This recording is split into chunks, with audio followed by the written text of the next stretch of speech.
Hey, so what's up guys? This is Duran Productions. So today we have a silver version of the 2020 MacBook 14 with the latest Ryzen 4000 processors, the Ryzen 5-4600H, 16 gigabytes of RAM, 512 gigabytes of storage with touchscreen. So remember, there are some models without touchscreen, so do be careful. Unfortunately, so we are unable to get a gray version since it's still early in the market. But for the silver version, it still looks okay. But if you have the chance, you can definitely go for the gray version. This year, Huawei MacBook changed the box, so you just open the box and out of the box is the laptop. So unfortunately, the charger and cable is still as the previous year. It's not as small as the Redmi Book charger. Hopefully it can be a bit smaller, but nevertheless it's just okay to use if you are moving from a 4-year-old laptop, which is anyway significantly heavier than any of the updated chargers for this year. So the MacBook 14 for this year, it just looks exactly the same as the 2019 version. There's no any difference. You can you can see it's traditional Huawei design. At the A side, front side, there is a Huawei logo with full metallic cover, and back side is also metallic with some ugly stickers, which is kind of the current new normal for laptop manufacturers. As for the connectivity, it's much better than the 13-inch MacBook. If you want some connectivity, go for the 14-inch. There are 2 USB ports on the one side, and another side there is one Type-C port for charging, one headphone jack, and one HDMI port. It's not great, but definitely a lot more usable than the 13-inch version, which only gives you some Type-C port, which is useless for 2020 or 2021. Or if you want to keep the laptop for 10 years, then probably there's some use. After opening the lid, we just found out that you're not supposed to use a single hand opening, but still the laptop looks gorgeous when you look at it. It still feels a bit similar to any MacBook, but there is still some difference. So you can see that the keyboard is significantly wider than MacBook, although it looks very much the same. There is a power button at the top, which also acts as a fingerprint sensor. This is a pretty nice feature. As for the screen, it's a full laminated screen. You cannot really see the bezels because we are not just on it. Unfortunately, there's no any camera at the top side, and the camera is just placed really in the keyboard. It's pretty nice for somebody who's not really using that a lot. But if you're using this for video conference every day, then you will find that you will see everything inside your nose very clearly. The build quality is very fantastic, so it's definitely a premium device, even though you do not power it on. And after you power it on, you'll find that the backlight lead of the backlight of the keyboard is very good. It just goes through the keys. It's not through the edge of the keys, and the screen is really fantastic. Although it's still the same as the previous year's model, but it's still the leading screen I know for any laptop manufacturer. Is definitely much better than any 400 nit screen from HP. So although the brightness is not as good as those, but the contrast ratio, the color, and the blackness of the screen is definitely leading. So Huawei, wow, it's a fantastic job to continue using such a high quality parts. The responsive rate, the responsiveness is also great in this model. So still similar to the previous year's model, that MacBook is the fastest laptop, the most responsive laptop I've never used. So everything is just instant. And now let's just move to a YouTube channel to look at some videos.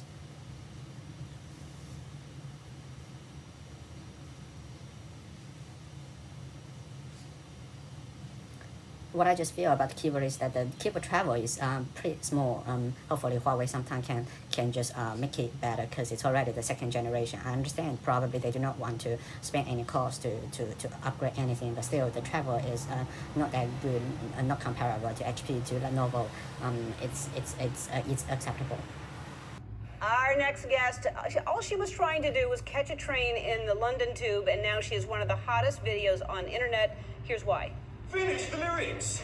Tell me something, girl. Are you happy in this modern world? Or do you need more? Wow. Aubrey.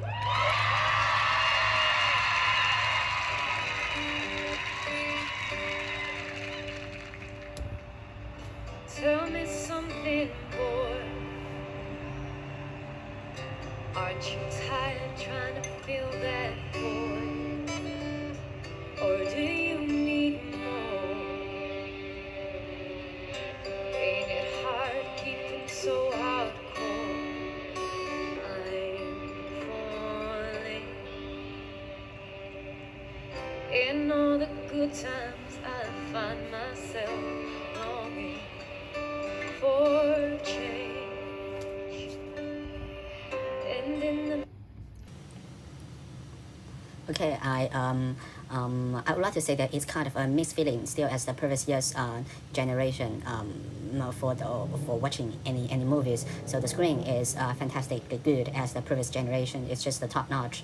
The sound quality, although it has improved compared to the previous year's model, but still it's not in the range of super premium or top notch range, as this is considered almost the top range from Huawei except for the MacBook X Pro. So if you just listen to any Lenovo budget laptop or HP premium laptop, then the sound feels much better. This one is good but not fantastic. For most people, well, I don't think it's a super big issue because sound quality is not really something important. Let's now move to the most important, the internals. That's why most people are buying it for this R5-4600H or R7-4800H, which is not really available for any other laptop manufacturers. So it's great. For the RAM on the board, it's a dual channel DDR4, 16 gigabytes on boards. Although it cannot be replaced by 16 gigabytes. It's 99% good for 99% people. As for the battery, there is about something like 50 watt hours battery inside. So out of the manufacturer, there is actually 57 watt hours, and currently we're charging. Let us try to unplug it. Understandable for this type of 2K plus resolution, and the discharge rate is a bit high on about 5 watts or something like that. So if you just try to use it in idle mode, then you probably can expect 9 hours of battery life. But if you use it to work properly, 5 to 6 hours, which is usable but not even decent or great. So you definitely need to bring your charger out if you are a student and want to study from 9 o'clock in the morning to sometime later in the evening in the library. As for the GPU, this one is the Vega 6 version, and if you got the 4800H version, which has slightly more shaders, and you will be probably about 10% stronger, but not really a lot. For the solid state drive, it has a West Digital black drive. Sorry, let's go for the display first. So the display is from Innolux 14-inch 2K display. The brightness is very high, 330 nits, and the contrast ratio fantastic, 1.5K versus 1 of the highest I've ever known for $1,000 to $1,500 laptop. So it's fantastic. Nothing to complain about.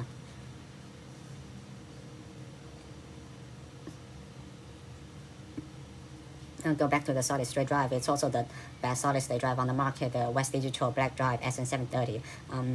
I don't even want to say it's nothing to complain about. So every other manufacturer should complain that Huawei is using such a fast solid state drive.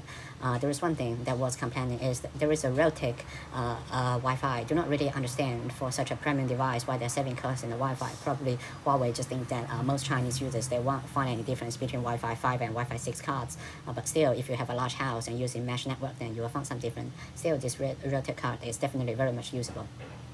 For the table of benchmarks, you can see on the screen that the OpenGL performance is pretty good for an integrated graphics, 60 frames per second. The CPU is very powerful. In battery mode, can give you 1.1K plus, and the single core is 170 also. So this explains why the laptop is so responsive.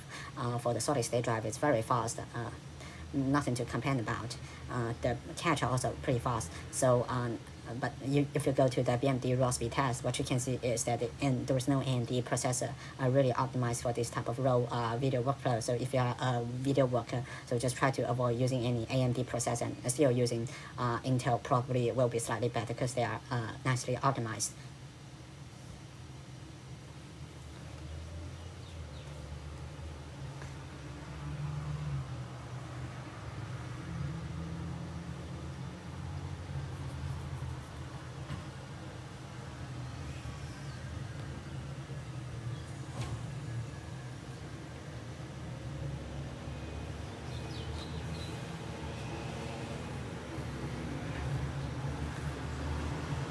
Nevertheless, it's still very important to know that how this Edge processor works on the MacBook 14. So for Edge processor, they have a 45 watt maximum power envelope. What we are actually concerned about is that when they're in battery mode, will this be a big problem for this type of laptop? Will this consume too much power? So my feeling is not really not, but let's just go through it and see what's going on. So if you look at the power envelope currently, so the CPU stress test has already started. Currently it's just 30 watts and the frequency is 3.2 gigahertz, which is fantastic. This tells you that it's really about the same as the U series process, and the H series process just give you additional power when you plug the laptop in. After 10 minutes of stability test, you can find that the frequency is rocky stable, dropped from 3.2 gigahertz to 3.1 something gigahertz. What I can say is the power envelope goes from 30 watts to 28 watts, which is really nothing. The temperature is quite high. It's 80 to 90 Celsius degree, although it's kind of high, but still the laptop is managed. It can manage the heat without too much issue. But there is still some concern. So if you are bringing the laptop in some very hot sunny day, still try not to push the laptop to full maximum. But if you are like me in the aircon room or in some very cold area, then there's no any issue. After you stop the stability test, then the temperature goes down significantly. And then if you are on the stability test with GPU altogether, you can find that, okay, the performance is really shining. The GPU can run at 1.3 gigahertz, well, which is very high. Still, it drops and goes back and forward for some time, understandable at initial stage. And the CPU is very stable at 2.9 gigahertz. If you remember, for any Intel processors of any generations in the laptop, it can hardly pass 2.5 gigahertz in any type of run if the GPU is also running. The frequency is now stabilized at 0.9 gigahertz, and even after 5 minutes of stability test, the frequency is still rocky stable. There's nothing changed at all. Similar performance as the previous one. So as a conclusion, the Edge process does no any harm to the real-day battery life, and it's simply a bonus if you have your laptop plugged in. So if you watch videos from other bloggers or YouTubers, you can find out that this model can run at 45 watts if you just plug in. Here, I'm more focused on how it performs in battery mode, and we can just say that, okay, the laptop is just fantastic. You will not drain any battery just because of the Edge node of the processor. So good work, Huawei. One additional thing is that this laptop has a touchscreen. So for most people, if you're not using any Huawei devices, you won't really find it very much usable, because if you just press the screen is kind of shaky, which is similar to any other non-comfortable type of touchscreen laptop. But still, if you're using any Huawei phones, then the mirroring function of Huawei phone is just fantastic. So this year, basically, Huawei has been doing a fantastic job making the Matebook 14 very powerful to use and well-rounded.